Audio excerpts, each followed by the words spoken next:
Manuel Martínez, ¿cómo estás? Bien, Jesús, ¿tú? Oye, Manuel, hoy tenemos un tema del que has estado hablando continuamente en diferentes programas. Cuando haces mención sobre el Sapiens, ¿a qué te refieres? Y más en especial sobre el escritor que se apellida Harari. Nuestra audiencia nos ha preguntado cuál es la razón de ser de este libro y de esta perspectiva que presenta este escritor y qué tanto puede haber una relación con el Homo sapiens, como nos han dejado saber que el ser humano es un ser pensante que nos hace diferencia al homínido. ¿Qué nos puedes decir, Manuel?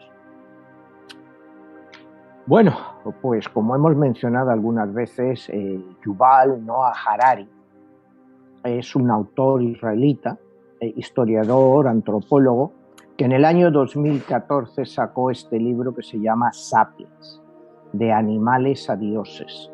Es una recopilación de la historia de la evolución del Homo sapiens, es decir, él lo llama de animales a dioses, es decir, cómo a partir desde hace 70.000 años antes de Cristo, antes de nuestra época, pues el sapiens, el mono, el homínido que ya se ha bajado del árbol, acuérdate que primero fueron, pues conocemos lo más, el Homo erectus, que vivió por 2 millones de años, pero el Homo erectus todavía no había alcanzado la revolución cognitiva, es decir, el entender que él podía hacer cosas.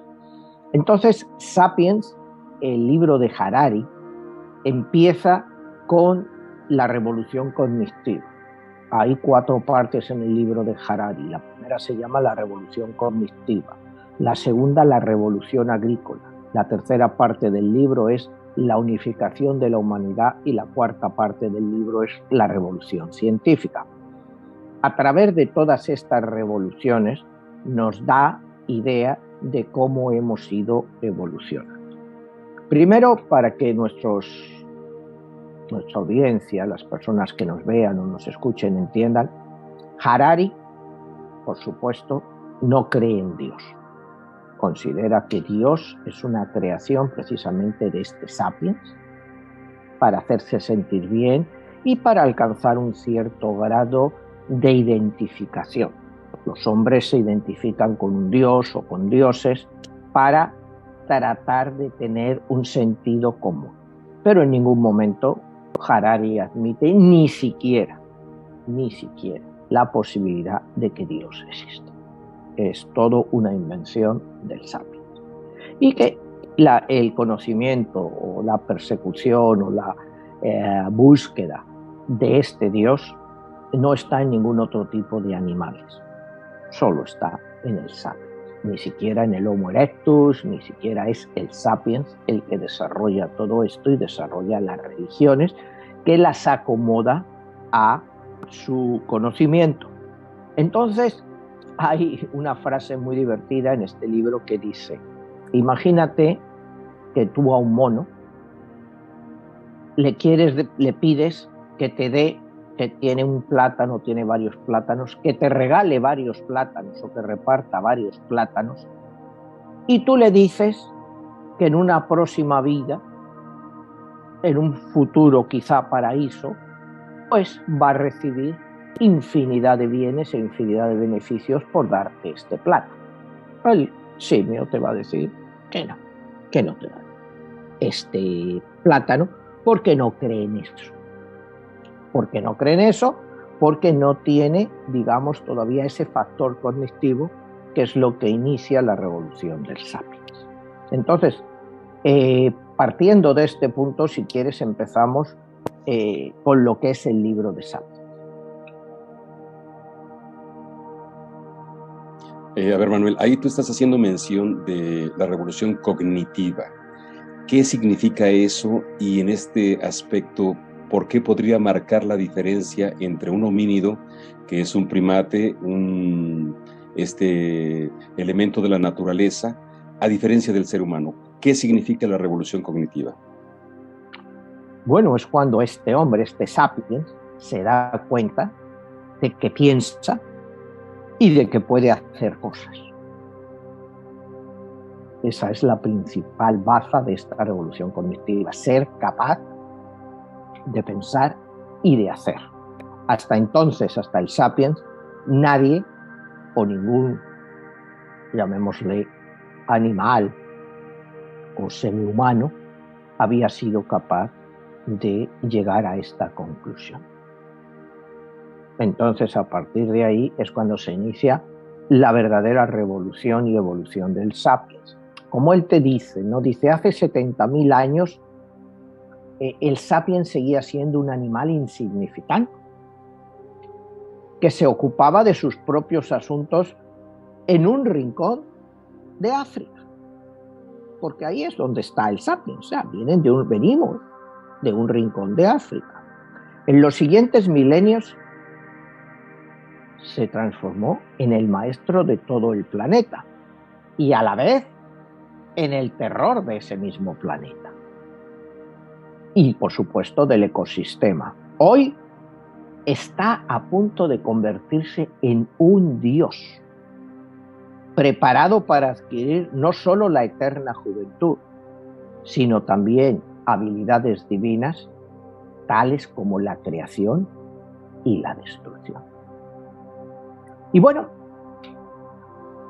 pues yo creo que está muy acertado. Hemos pasado de ser algo insignificante a tener en nuestras manos el control de nuestra propia población. Hoy en día, con la cantidad de armas nucleares que existen, si a un Sapiens decidiera que quiere acabar con este mundo tal y lo conocemos, podría acabarlo.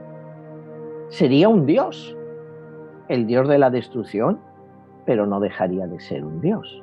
Cuando antes, pues los sapiens primitivos y pues achacaban, ya cuando se hacen las religiones, todos los males del mundo, pues a un castigo de Dios por la debilidad humana. Acuérdate que siempre se achacaban las pestes, que era un castigo de Dios, porque la gente no iba a la iglesia, o porque no creía, o porque no hacían las cosas bien. Pues el Sapiens ha llegado a hacerse pues con el control de todo el mundo, para bien y para mal.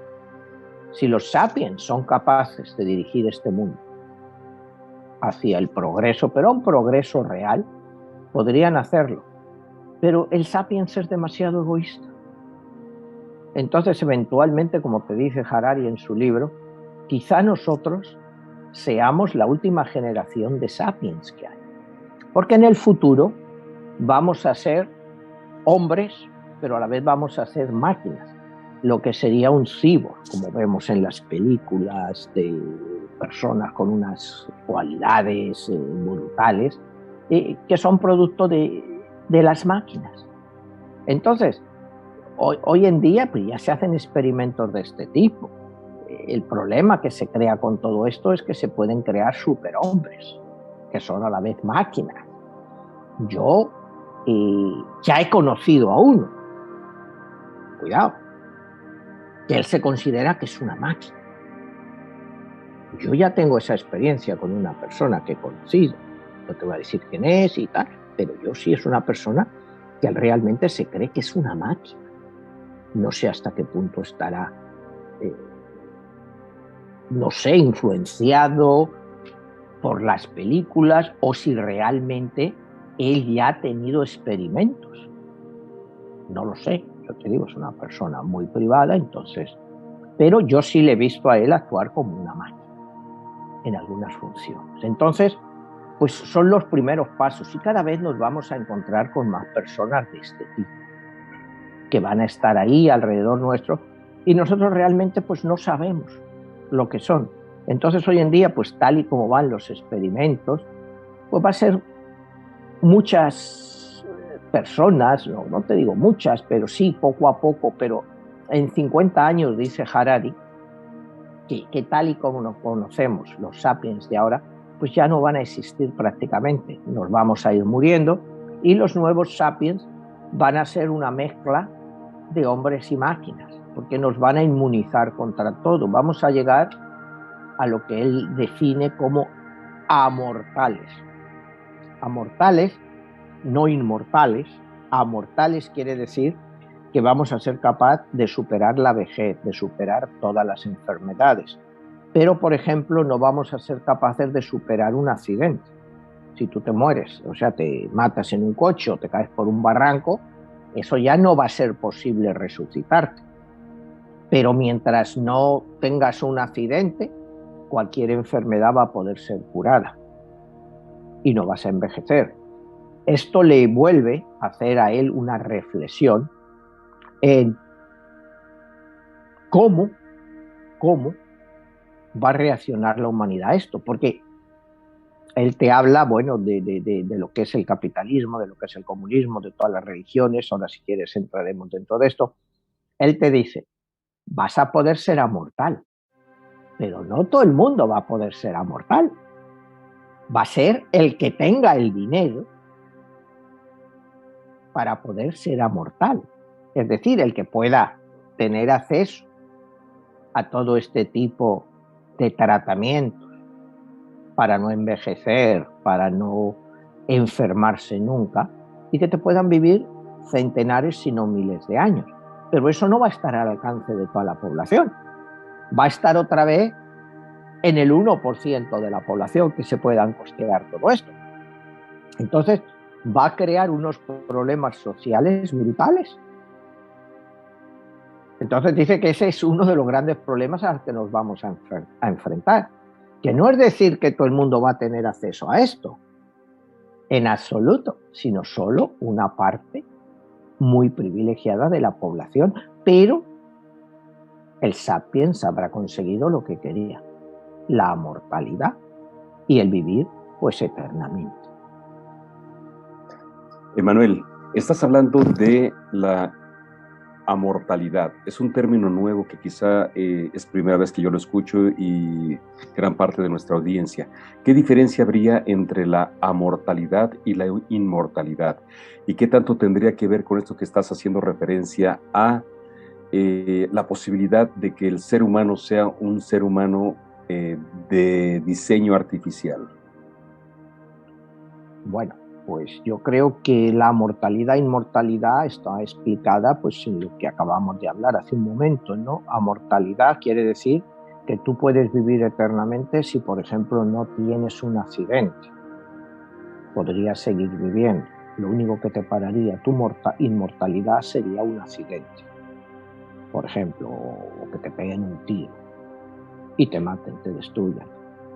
La inmortalidad, pues eres inmortal a todo. No hay nada que acabe contigo, ni un accidente, ni un tiro, ni nada. Entonces esa es la gran diferencia, que podemos ser inmortales o amortales, mejor dicho, pues si evitamos tener un accidente o que nos maten, ¿vale? O que nos maten pues en un atraco, por ejemplo, ¿no? Esa sería la gran diferencia. Es decir, tú puedes resistir a todo lo que tu cuerpo aguante, menos, lógicamente, una destrucción por un accidente o un tiro o una cosa de este tipo. Entonces estábamos hablando pues de lo que eso pues iba a estar al alcance pues de muy pocas personas. Es decir, otra vez estamos hablando pues, del privilegiado 1% de la población. No sé, quizá para dentro de 50 años pues sea el 2% de la población, pero lo dudo. Al contrario, las diferencias sociales entre esa gran, poder adquisitivo del 1% en relación al resto de los sapiens, pues sigue siendo extremadamente significativo y cada vez más inalcanzable. En 50 años es de esperar pues, que todavía sea mucho peor. Entonces, partiendo de este punto, Harari, lo que él se preocupa mucho no es de la situación de todos estos billones de personas, miles de millones de personas que habitan la Tierra, cómo va a ser la situación de los empleos. Y él te dice que el problema no va a ser crear nuevos empleos, sino crear empleos para que las personas puedan hacer las cosas mejor que los algoritmos, lo cual va a ser cada día más complicado, porque un algoritmo pues enseguida sabe todo. Una persona necesita tener ese aprendizaje para llegar a él. Partiendo de este punto, vamos a ir a lo que es, pues primero esto, la revolución cognitiva, la primera parte del libro, es cuando el sapiens tiene conciencia de lo que es y de lo que puede hacer. Empieza un periodo de expansión, pues que le lleva, estamos hablando de 70.000 años, cuando se inicia esta revolución cognitiva, hasta aproximadamente 12.000 años antes de Cristo, es decir, estamos hablando de unos 58.000 años en este periodo, en el cual ya el sapiens se demuestra como que va a ser el ser más potente que hay en la Tierra. Pero esa potencia lleva acumulada destrucción, porque acuérdate que antes, pues, la gente, bueno, pues utilizaban el fuego, pero muchas veces te quemaban fuegos, o sea, bosques enteros. Te quemaban bosques enteros, pues porque se les iba el fuego y pues, ellos no sabían cómo parar ese fuego y arrasaban. Miles y miles y miles de kilómetros te podrían arrasar en un fuego. Entonces ahí empieza, bueno, pues en ese fuego pues mataban animales, mataban todo lo que hubiera por medio. No es que lo hicieran intencionadamente, más adelante sí lo hacen intencionadamente, cuando empiezan a tener guerras por territorios con otros sapiens, pues que les queman todo. Pero una forma, pues los acorralaban y les quemaban todos y los destrozaban completamente. O sea, ya empezaban lo que podríamos llamar a utilizar armas de destrucción masiva de la época, como era un incendio que te acababa con todo. Que los sapiens prehistóricos, continúa la fase esta cognitiva, llevaron a la extinción a otras especies del género, como los neandertales, davidianos, cromañones. Esto algunos antropólogos hoy en día lo ponen en duda, o sea, en duda el hecho de que el Homo sapiens los destruyera. Más bien, hoy en día creen que se integraron con los Homo sapiens, porque, digamos, físicamente tampoco eran tan diferentes, entonces ellos podían copular y tener relaciones, es decir, que los neandertales, cromañones se mezclaron con los nuevos sapiens y tuvieron hijos en muchos casos parecidos pues a lo que somos hoy en día nosotros, ¿no? Porque Harari te dice que si tú miras un sapiens de hace 50.000 años, pues no difiere mucho del sapiens actual. Quizá el sapiens actual es más alto, pero el tamaño del cerebro sigue siendo el mismo. Y te hago un inciso, el cerebro del neandertal y el cromañón era un 20% más grande que el nuestro. Era un 20% más grande que el nuestro. Entonces, pues también se plantea que hubiera sido si los neandertales o cromañones hubieran sido más poderosos que los sapiens, ¿cómo seríamos ahora? Y físicamente, pues deberíamos ser pues muy parecidos, pero quizá la capacidad cognitiva de nuestro cerebro pues sería todavía más grande que es hoy, pero como dice, eso es algo que no podemos saber, aunque también te menciona que hoy en día se están haciendo experimentos a través del ADN del cromañón y del neandertal para crear uno de ellos a través del ADN y poder hacer el semen y fecundarlo en mujeres actuales. Y te parecerá sorprendente, pero un montón de mujeres se han prestado voluntarias a este experimento. Sería una especie de volver a revivir al neandertal. O sea, todo esto son cosas científicas actuales, no son fantasías. Se están haciendo estos experimentos. Y la gente quiere colaborar en ellos. Experimentos más cercanos ahora, pues hemos visto el de este mamut en Siberia, que se ha recreado el ADN de un mamut, se le ha insertado el semen para fecundar a una elefanta, y 22 meses después pues veremos si el primer mamut en 5.000 años nace en la Tierra, porque los mamuts fueron exterminados hace más de 3.000 años. Entonces, pues se está hablando de esto, se está haciendo, no solo hablando, se está haciendo. Entonces, cuando tú empiezas ya con todos estos experimentos genéticos, lo que te dice Harari es que se va a poder hacer cualquier cosa que sea concebible se va a hacer. Seguimos durante el periodo cognitivo de la primera parte y te dice que los sapiens son los responsables de la extinción de la mayor parte de la megafauna original de Australia y de América, porque la destruyeron cuando llegaron allí. Te habla de la megafauna australiana. Había canguros gigantes que el sapiens pues exterminó. Porque, y te dicen, bueno, pero ¿cómo los pudo exterminar? Y él te dice que, claro, un canguro pues, tiene una cría, solo tiene una cría, o sea, cuando da a luz, y tarda bastante tiempo en dar a luz. Si tú, el sapiens, mientras tanto, ha estado matando a todos los otros canguros, hace que en un momento dado pues, cause la extinción. Y es lo que causó con estos y otros animales que menciona, que yo nunca había oído, pero que existían y que eran de un tamaño, pues nosotros llamaríamos hoy en día gigantesco para nuestro conocimiento, pero que existían hace nada. Porque acuérdate que 70, 50.000 años en una evolución, pues no es nada. Pero el sapiens, en su afán de predador, acabó con todos ellos. Entonces llegamos a la segunda parte del libro, después de esta primera parte de periodo cognitivo, donde ya te he descrito pues, todas las barbaridades del sapiens, y muchas veces, y como te digo, estas barbaridades fueron inconscientes.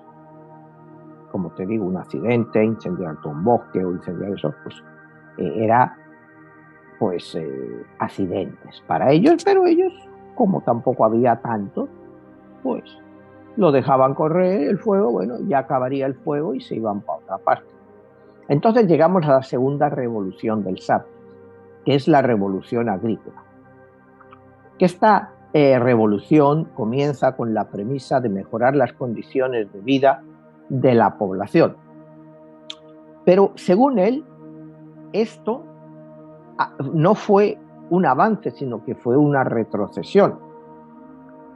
Porque hizo que si bien se multiplicó la población humana al estar ya asentados, al tener que comer, hicieron pues que el sapiens se alimentara peor que se alimentaba antes, porque antes tenía una gran variedad. Mataba animales, comía nueces, comía lo primero que se le ocurría. Entonces tenía pescado, tenía una forma de alimentarse mucho más perfecta que la que va a tener en la agricultura, donde va a empezar a limitarse a una serie de productos. Dice que esto fue, según él, un fracaso. Dice que además la agricultura no se inició en un solo sitio a la vez, sino que se inició al menos en 5 partes de la Tierra y no en uno solo. Esto es un concepto muy importante, porque ahí estamos hablando de que el área cognitiva del sapiens se expandió no en una sola área, sino que el sapiens empezó a pensar lo mismo en diferentes partes del globo, no necesariamente conectadas entre sí. Esto es mucho más curioso de lo que pueda pensar, ¿no? Porque siempre hemos pensado pues, que una invención empieza en un sitio y luego se va expandiendo a otros. Pero él dice que todo empezó más o menos a la vez, pero en 5 puntos diferentes, porque acuérdate que, bueno, pues pensar que el sapiens que se fue a Europa desde África o a Asia tenía contacto con el sapiens que se había quedado durante la revolución agrícola en África, pues era inconcebible en la época. sí se podían ir sapiens que habían conocido la revolución agrícola y exportarla a otras partes del globo, pero según él, empezó independientemente en todas las partes. O sea, en esas al menos 5 partes. Que te digo, no sé, es una cosa muy interesante que yo no había leído hasta ahora. Yo había siempre pensado, pues eso, que hubo asentamientos en diferentes zonas y a partir de ahí, bueno, pues sí se fue expandiendo al resto, pero no que empezó en diferentes zonas a la vez. La domesticación, pudiéramos decir, del trigo, hizo que el hombre pudiera cuidar de él, pero a la vez que se hiciera dependiente de eso. Y entonces dice que el hombre no conquistó al trigo, sino que el trigo fue el que conquistó al hombre. O sea, eso es otro concepto quizá muy debatible, pero él se mantiene firme, ¿no? Trata de comparar la felicidad de los cazadores recolectores contra los nuevos agricultores. Y él piensa que los cazadores recolectores eran más felices que los nuevos agricultores, ya que su vida pues era mucho más variada que la de los agricultores. Bueno, esto es otro tema debatible y que él mismo lo debate y lo deja abierto a cómo tú puedes medir la felicidad de la gente hace 40, 30.000, 10.000 años, y él te pone los ejemplos, te dice claramente, dice, hoy que consideramos que la humanidad está feliz o no es feliz. Bueno, podemos decir que hay un grado de felicidad. Y pensamos que hace 500 años eran más felices, más infelices que nosotros. Y él dice que no, que posiblemente en el año 1500, en el año 1600, la humanidad era más feliz, porque la humanidad pues vivía en unas condiciones, pues era lo que tenían, no conocían otra cosa.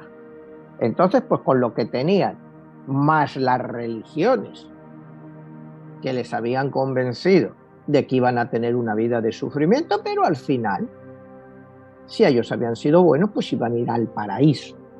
Entonces, él cree que la humanidad era más feliz entonces que ahora, precisamente por eso, porque se conformaban con lo que tenían, nadie aspiraba, y te hace el ejemplo, dice, la gente siempre tenía la misma ropa. La gente no se preocupaba en tener 2 camisas, cuando ya una se le había roto, que ya no se la podía poner, se compraba otra, pero no tenía un juego de camisas, o sea, no era una preocupación para él. Y hoy en día el sapiens actual sí se preocupa de todo eso, y si le falta algo, pues le hace infeliz. Al sapiens de hace 500 años, pues no le hacía infeliz. Tenía lo que tenía, trabajaba, y al final de sus días, pues iba a ir a un paraíso. Y era un paraíso cristiano o a un paraíso musulmán. Manuel, cuando tú haces mención de el sapiens como una especie que marca la diferencia por su avance cognitivo, su conocimiento, su capacidad de modificar el medio ambiente, lo hablas en términos de la agricultura.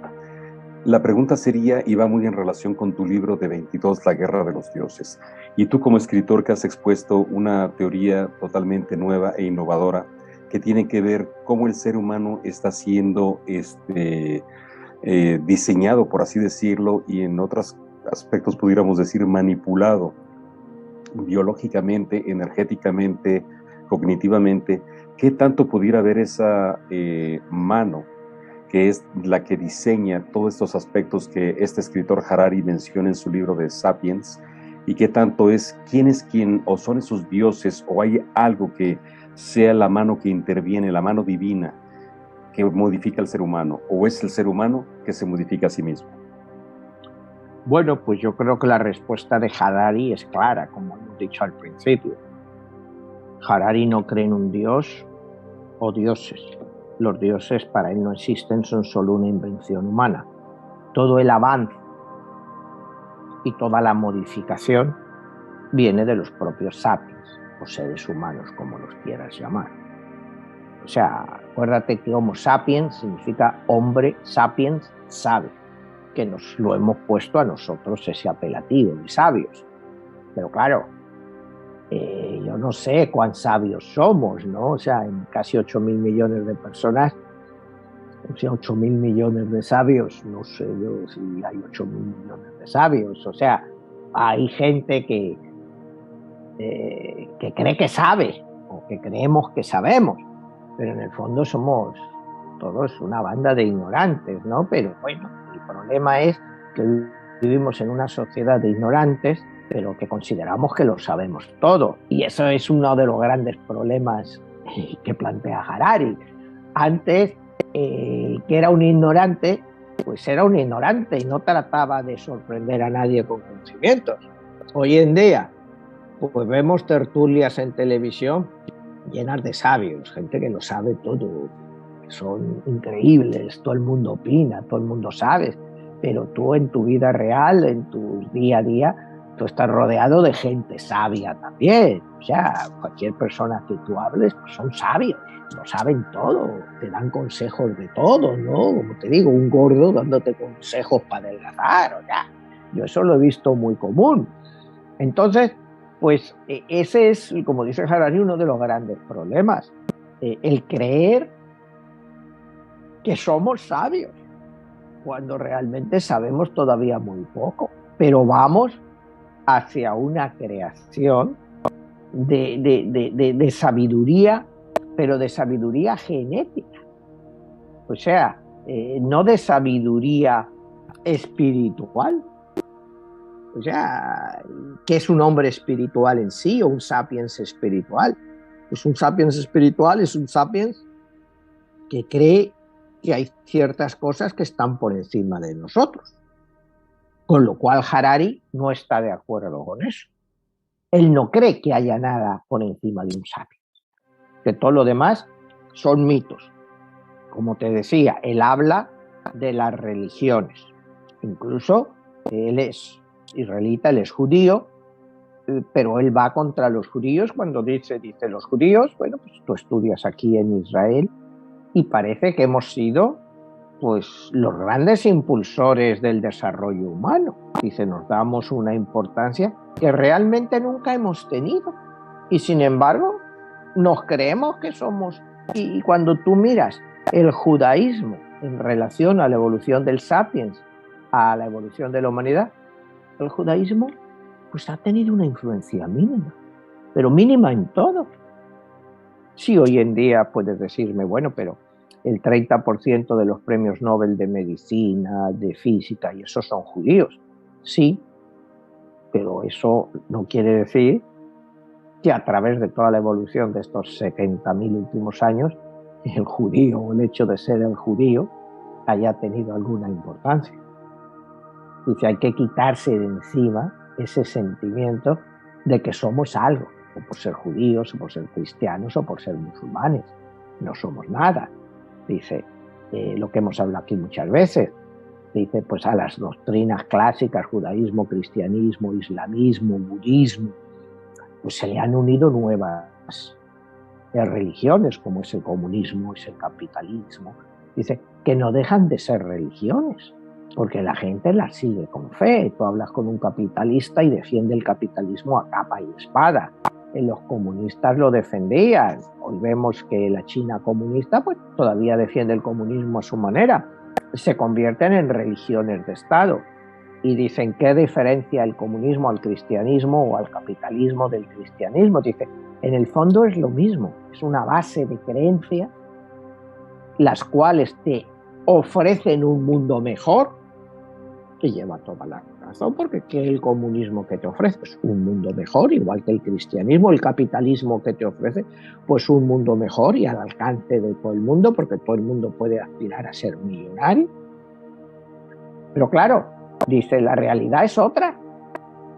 Dice, la realidad es otra. Dice, son religiones, pues que en el fondo son una copia de las antiguas religiones, solo que las han modernizado y ahora lo llaman capitalismo, comunismo, y no dejan de ser formas de control de la población y de no hacer que la gente sea capaz de pensar, porque te meten estas nuevas religiones y, como él dice, en el futuro pues habrá otras y la gente pues las seguirá. aún inconsciente de que no son más que religiones. O sea, el libro en sí pues tiene puntos muy interesantes, ¿no? Cuando habla del dinero, pues la creación del dinero, y te dicen pues que el dinero no es más que un sistema basado en la confianza mutua. No se trata de que cada individuo crea en el dinero, sino que los demás crean en el dinero. Y ya desde el principio, cuando empieza a utilizarse el dinero, vemos que es un modo de confianza mutua, por eso se utiliza en monedas de oro, monedas de plata, porque todo el mundo confía en que esas monedas tienen un valor. Hoy en día, pues, ¿qué es el dinero? Vas aquí al dólar, ¿qué es el dólar americano? El dólar americano no es más que un producto basado, como dice, de full faith, la fe completa y el crédito de Estados Unidos. Mientras la gente crea eso, pues el dólar va a tener valor. El día en que la gente no crea en eso, pues el dólar no tendrá valor. Y es por lo pues, que te están saliendo pues, todas estas criptomonedas y te está saliendo toda esta nueva serie de pagos que pueden triunfar o no triunfar. Pero de momento es el dinero se basa en que la gente cree en él y que tiene fe. Con dinero tú te puedes comprar una casa, te puedes comprar un coche. Bueno, pero ¿qué es en sí el dinero? ¿En qué se basa? Es lo que él dice y es bueno, pues, lo que hemos oído a muchos críticos a través de la historia de hablar de la fabulación de lo que es el dinero y te pone pues un ejemplo típico de economía que aquí hemos hablado muchas veces y es el fraccionamiento del dinero. Por cada dólar, digamos, él te pone de ejemplo en el libro el Barclays Bank de Inglaterra o el Deutsche Bank y te dice, pues por cada libra que el Barclays Bank recibe, él puede prestar hasta 10 libras. Por cada euro que el Deutsche Bank recibe en su cuenta, pues él puede prestar hasta 10 euros. Y te pone un ejemplo clásico de la historia, ¿no? ¿Qué pasaría si todo el mundo quisiera sacar su dinero al mismo tiempo cuando solo de reserva está el 10%? Pues pasaría por lo que hemos visto, pues de depresiones, quiebras de banco, que las hemos visto a lo largo de la historia y es cuando ya hemos visto pues, que grandes inyecciones de dinero, de creación de dinero ficticio, ayuda a controlar todas estas situaciones. ¿Qué ha pasado durante la crisis que vivimos en el 2008? Pues pasó lo mismo, que hubo que imprimir dinero, pues para salir de la crisis. ¿Qué ha pasado ahora con el COVID? Pues lo mismo.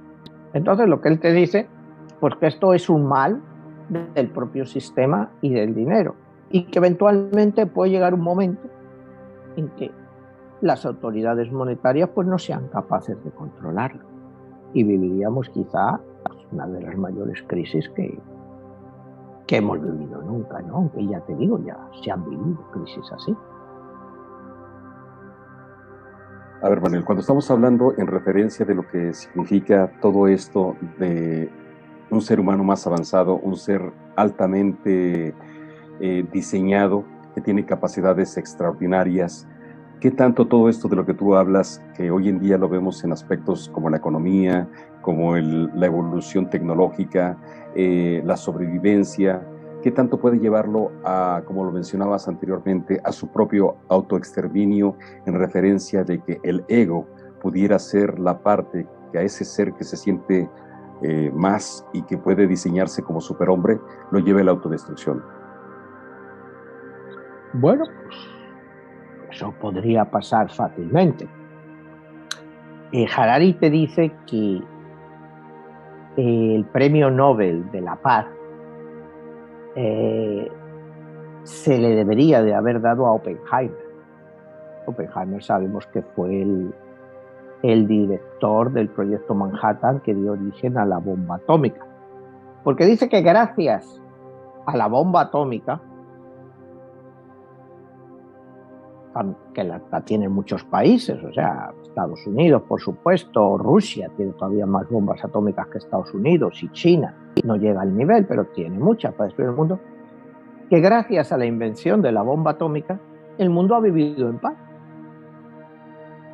Por el temor de las grandes potencias a destruirse a sí mismos. Entonces, dice, yo creo que el más merecedor del premio de la paz hubiera sido Oppenheimer, porque ha traído una paz al mundo desde el año 45 como nunca habíamos visto.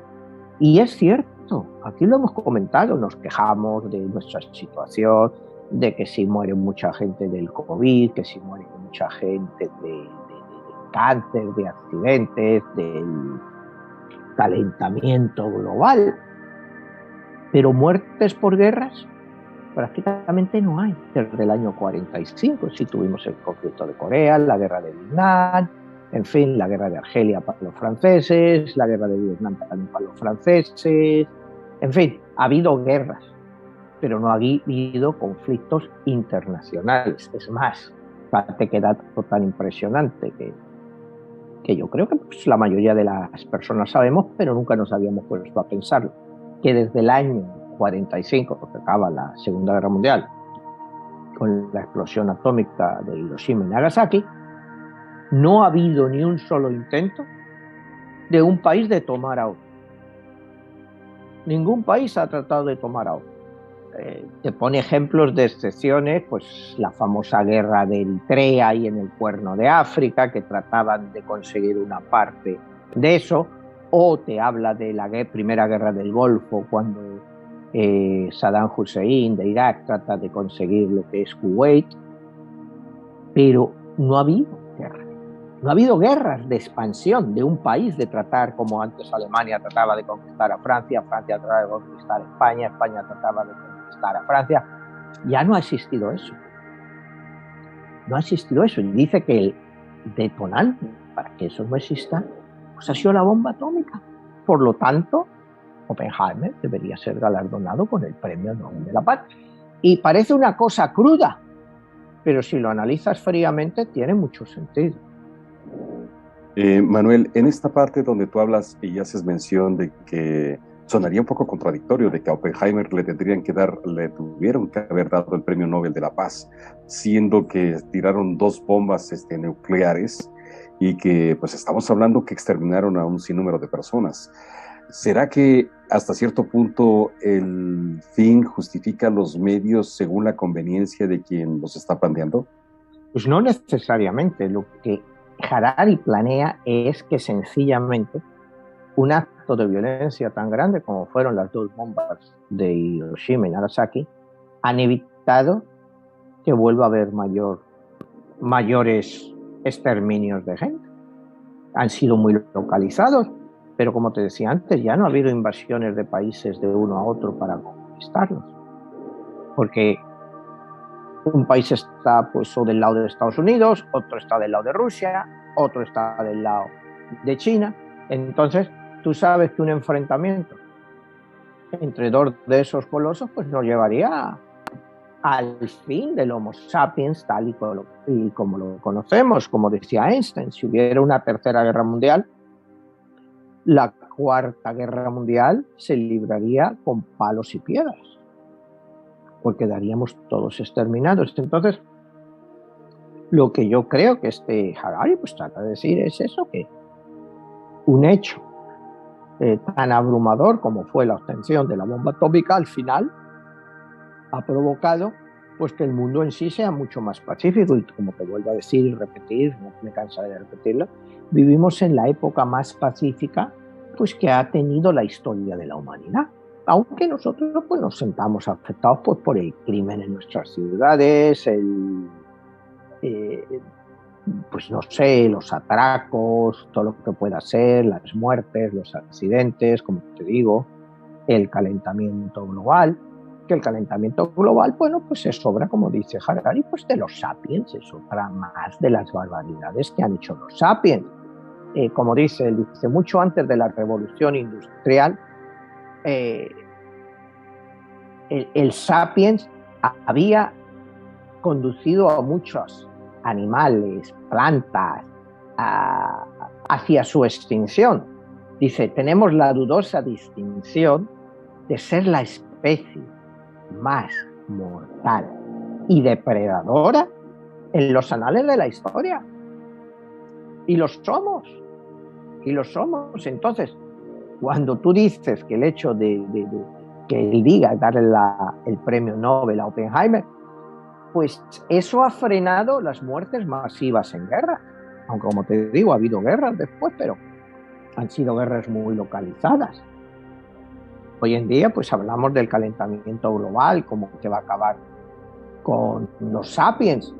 Y Harari no piensa que el calentamiento global vaya a ser el fin de los sapiens, sino que van a ser los propios sapiens que van a dar fin a lo que es el día hoy sapiens para crear nuevas especies. Como decíamos antes, que pues, se les llama cyborgs en las películas y cosas de esas, pero que eso está a la vuelta de la esquina. Eso está a la vuelta de la esquina. Cuando hablamos de 50 años, pues ni tú ni yo, y quizá muchos también de los espectadores que nos están escuchando, tampoco estén aquí. Pero una persona, estamos en el año 2022, que nace en el año 2072, ¿qué sabemos lo que hoy en día pues tenemos todos las cosas estas del COVID, los antivacunas y todo esto? Pero en 50 años pues a nadie le van a preguntar lo que le ponen al nacer, porque va a ser algo común. Entonces, ¿quién se va a oponer a eso? Y entonces estaremos creando una nueva humanidad, en muchos casos inmunizada. Inmunizada para muchas cosas. Él cuando habla de la historia, que dice que la historia es algo relativamente reciente, porque realmente hacer historia de los neandertales, de los sapiens de hace 70.000 años es muy complicado. Dentro de los últimos 10.000 años, dice que el sistema de gobierno más exitoso que ha existido nunca ha sido el imperio, porque el imperio ha sido capaz de estabilizar, y él habla pues desde el imperio saucida hasta pasar por el imperio romano, pues el imperio español, y el último imperio del que habla pues es el imperio británico.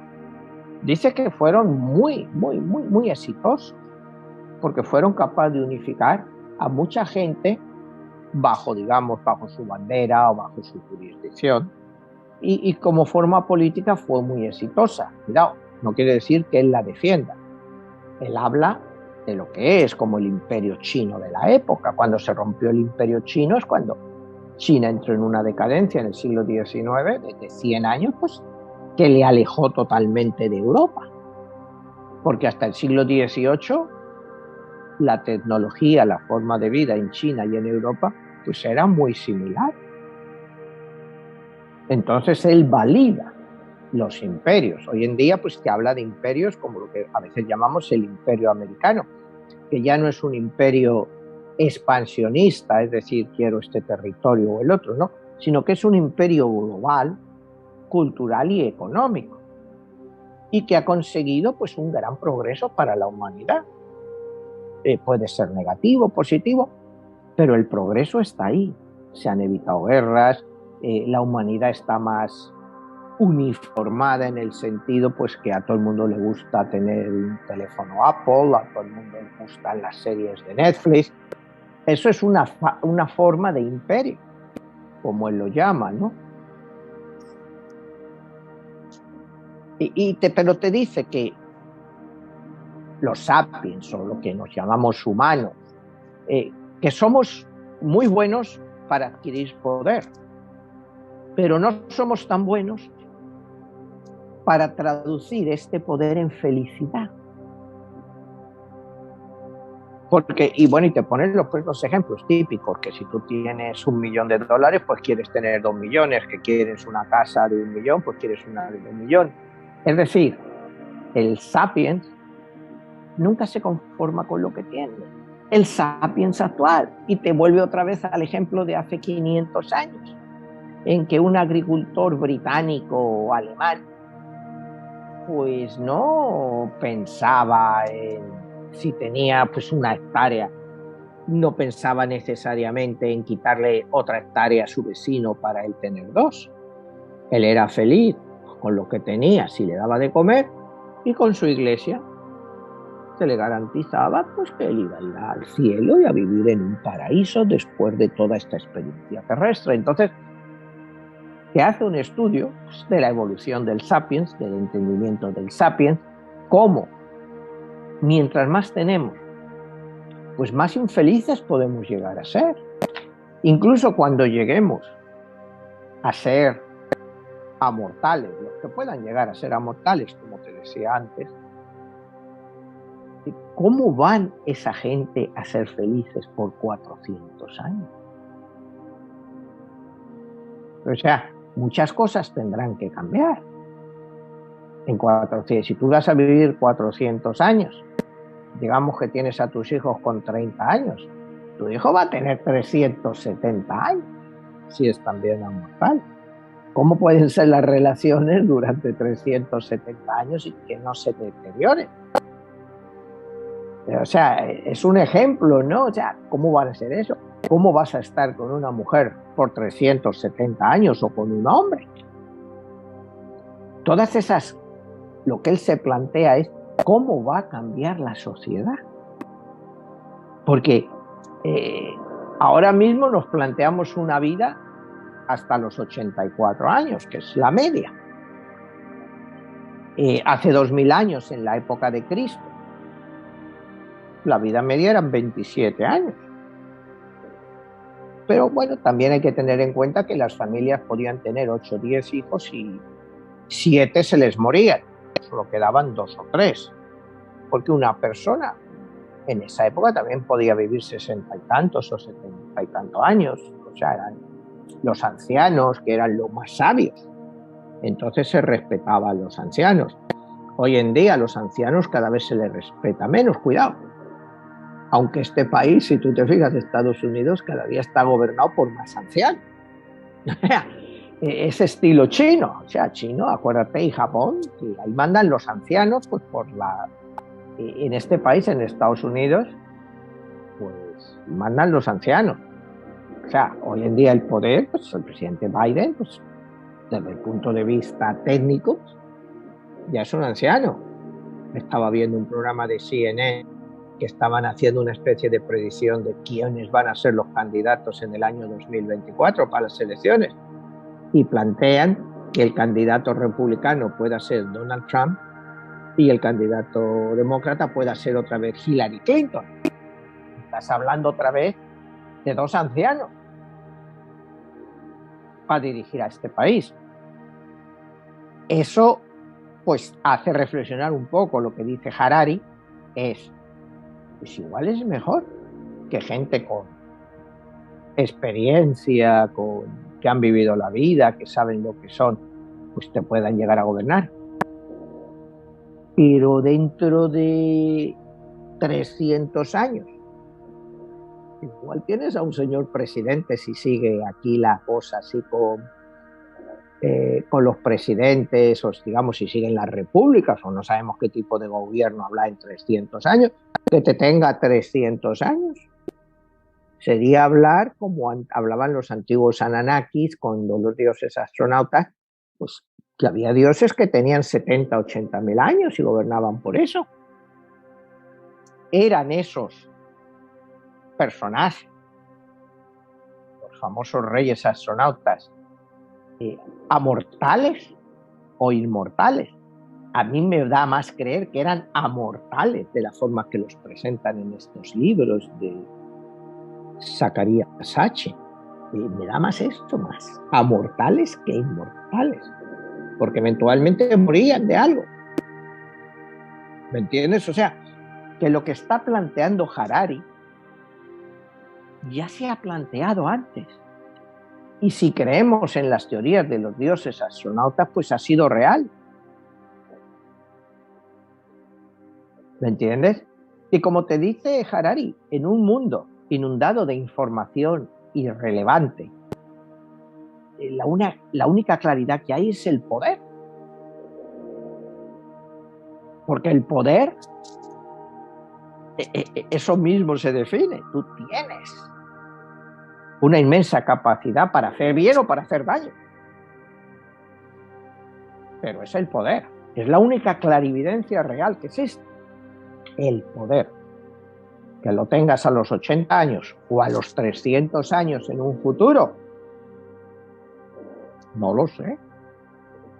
Como te digo, ni tú ni yo vamos a estar aquí para verlo, ¿no? Si crees en la reencarnación, pues igual lo vivimos de otra forma. Igual en 300 años, pues tenemos acceso a vidas pasadas. Eso se puede desarrollar perfectamente. ¿Quién te dice que no? Pero ¿quién te dice que no, que venga de una vida pasada, quiera tener el mismo poder que tuvo y ya no pueda tenerlo? Entonces son una serie de interrogantes muy grandes, ¿no? Dice que el gran desarrollo de Sapiens es su capacidad de cooperar a gran escala, que entre los animales, pues eso hemos visto que no existe. Sí pueden cooperar, tú ves manadas de gorilas, como él explica, pero ¿cuántos gorilas hay en una manada? Dice, normalmente son grupos como máximo de 50, puede haber 100, pero son 50.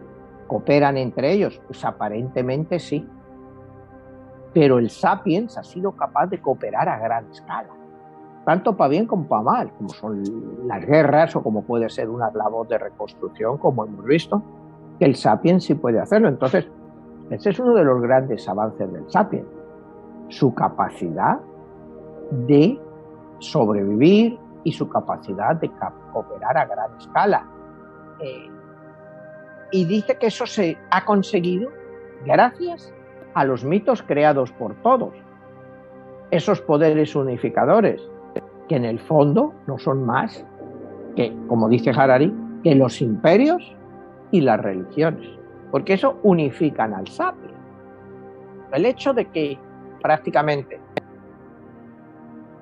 la mayoría de los Sapiens creen en un creador, una gran parte de los Sapiens, no ya la mayoría, pero una gran parte de los Sapiens creen que hay un Dios creador que nos ha creado, nos ha hecho incluso como dice el Génesis, a su imagen y semejanza. Bueno, pues eso unifica, eso ayuda. Tú crees que hay un Dios que te ha hecho a su imagen y semejanza, como decía Nietzsche, ¿no? O sea, eso es parte de un ego brutal nuestro, creer que encima Dios se va a molestar en hacernos a su imagen y semejanza, pero bueno, los Sapiens lo creen así. Entonces, ¿cómo puedes tú cambiar la mentalidad de ese Sapiens? Porque no podrías, primero por la fuerza de las propias iglesias. Las propias iglesias pues van a tratar de conservar su poder. Si lo conservan, se oponen a muchísimas cosas. Pues la mayoría de las iglesias se han opuesto históricamente al evolucionismo. ¿Por qué? Bueno, porque saben que si los Sapiens empezaran a pensar que son un producto de la evolución, pues las iglesias no tendrían ningún sentido. Pero a la vez, si tú le quitas al Sapiens la religión, pues le estás quitando una gran parte de su vida y de su fe.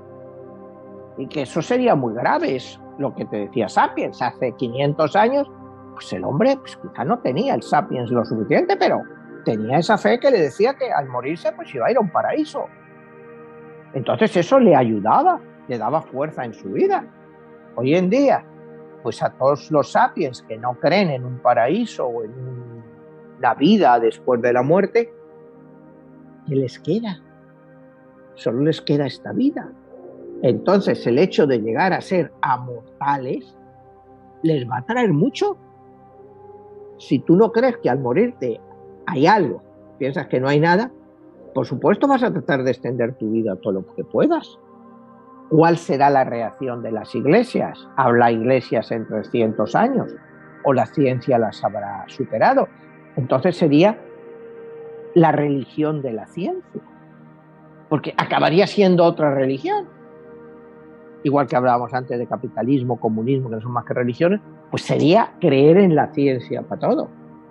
El creador máximo, el Dios máximo. Entonces sí tendríamos un Dios, que es la ciencia, y que nos puede dejar vivir o morir Ahí sí que estaríamos hablando de un Dios o benefactor o destructor. No sé si me entiendes, porque habría que plantearse, esa ciencia daría, si ahora somos 8.000 millones de sapiens, ponte que en esa época no creo que siguiéramos, pero ponte que fuéramos 10.000 millones de sapiens, ¿daría la ciencia para hacer amortales a 10.000 millones de sapiens? Sabemos que no. Esos sapiens se convertirían en los esclavos de los sapiens amortales. Crearíamos igual pues que ahora hay pues presidentes de los países, presidentes de gobiernos, reyes. Pues los amortales pues serían los nuevos reyes, los nuevos presidentes, serían los que controlarían todo. Eso no lo iban a dejar abierto a todo el público, vamos a ser serios, o sea, son parte de las preguntas que él no quiere hacerse porque le dan miedo. Pero seríamos un control pues, de las máquinas. Las máquinas nos controlarían todo. Como te digo, el ejemplo este de la persona que yo he conocido, que yo sí que creo que ya es máquina. Estaríamos en manos de toda esa gente. Y una vez que tú no tienes digamos, una conciencia religiosa, ¿cómo te comportarías con el resto de la gente? ¿No dejarías de mirarlos más que como esclavos? Cosas que puedes utilizar por un tiempo y después deshacerte de ellos. Manuel, ya para concluir esta parte del programa donde haces mención de esta inteligencia artificial, pudiera llamarse que es una biología artificial la que se está desarrollando para poder existir en un futuro cercano, donde el más fuerte, en este caso, como bien lo mencionas, sería el que tiene el poder económico. En tu reflexión final de todo esto, ¿qué es el aporte que hace este escritor Harari? ¿Es una novela de ciencia ficción o es una predicción de lo que vendrá de la ciencia más allá de la ficción? Bueno, mira, yo creo que el aporte que él hace es muy importante, sobre todo en lo que empieza pues con lo que son los periodos de la evolución del sapiens desde los inicios hace 70.000 años hasta hoy. Sus predicciones del futuro, dices que sí es una novela de ciencia ficción, pues tal como vamos, pues no lo veo como una novela de ciencia ficción. Hoy en día quizá puedas decir, pero en 50 años pues no será una novela de ciencia ficción. Es como cuando hablábamos la semana pasada del metaverso. O sea, acuérdate que el concepto, el término se crea en 1972 con la novela esta Snow Crash. Hoy en día, bueno, lo que está diciendo Harari, ¿lo ves real o no? Pues yo sí lo veo perfectamente real. Pero te digo que va a ser una nueva forma de control y de gobierno a la gente. A la persona que se someta, que siga los dictados del patriarca de 300 años, se le va a dar un premio. Igual se le va a hacer amortal por 100 años más. O sea, yo creo que van a ser como premios que te van a ir dando para extender tu vida y según vayas haciendo méritos o deméritos, pues te la van a alargar o te la van a cortar, porque estamos hablando de que todo esto va a ser inteligencia artificial, pero no tan inteligencia artificial porque va a estar dentro del cuerpo humano o del sapiens, como lo quieras llamar. Entonces, ¿quién te quiere decir que en un momento dado te desconecten de esa energía o de lo que tú quieras? ¿Quién te dice que no? Hoy hablamos de ciberataques y tal. ¿Quién te puede decir que no haya ciberataques contra todo esto y que de repente te dejen a toda la humanidad muerta? O sea, son preguntas y que hay que plantearse. En un momento que si todos estamos conectados pues de una forma artificial a algo que nos alarga la vida, que impide que tengamos enfermedades, pues es algo que eventualmente también puede ser destruido. ¿Y qué vendría después de esa destrucción? Igual podría ser destruido totalmente todo y destrozar totalmente esa nueva generación o generaciones y tener que empezar de cero, sin tecnología y siendo todos otra vez mortales. O sea, hay infinidad de cosas que pueden pasar, infinidad de preguntas. El punto del libro de Harari, lo que yo estoy haciendo en este programa, es ver las posibilidades que hay y si esto se da, lo que va a cambiar el mundo.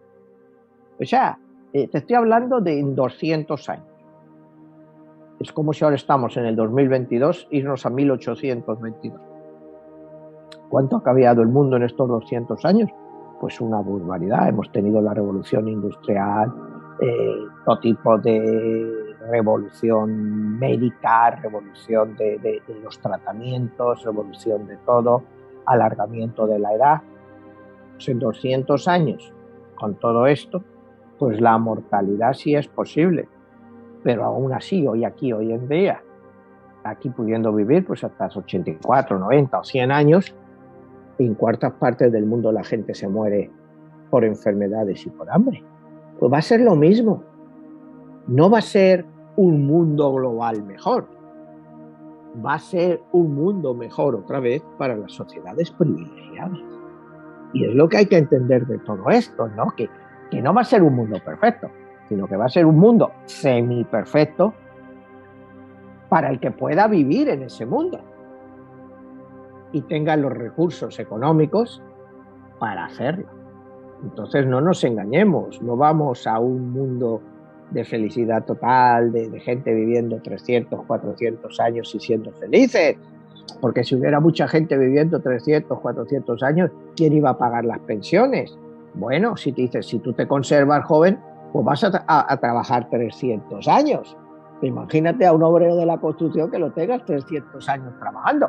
O sea, hay muchas cosas, Jesús, que no están claras, pero el concepto que nos deja Harari está. Manuel, te agradezco muchísimo y bueno, solamente queda invitar a nuestra audiencia para que aquellas personas que quieran consultar más sobre los programas que estamos llevando a cabo en Códigos Secretos y dónde más pueden encontrar tus libros. Bueno, pues todos mis libros, como hemos dicho muchas veces, los puedes encontrar todos en Amazon, en inglés, en español y en audiolibros. Bueno, Manuel, te agradezco mucho y nos estamos viendo. Hasta la próxima. Hasta la próxima, Jesús.